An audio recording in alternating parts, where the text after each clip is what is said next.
May nag-comment, bakit daw mas mahal yung EB757 na Sakura against sa Ace na LX20? Okay? Una, yung pinagkaiba nila, yung LX20 is power amplifier. Yung EB757 na Sakura is integrated amplifier. Merong features yung EB757 ng Sakura na wala sa Ace na LX20. Okay? Merong features yung Sakura na meron siyang tone control. Meron siyang tone control. Merong mid, bass, and then treble. Okay? Pangalawang features, meron mic section yung Sakura. Meron mic section.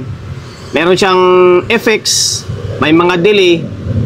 Pwede mong gagamitan ng mic na wala sa Ace LX20. Yung Ace na LX20, wala siyang tone control, walang mic section. Tapos yung mga features pa ng EB757, katulad sa mga volume control niya, is may mga demotor yan. Siyempre, compare mo sa normal na mga control, mas mahal yung mga demotor. Okay? Kaya mas mahal yung EB757 dahil sa mga features niya na wala yung Ace na LX20. Mahal din yung Ace LX20 na yan kung merong mga kanyan, merong mga tone control yan, and then mic section, di ba?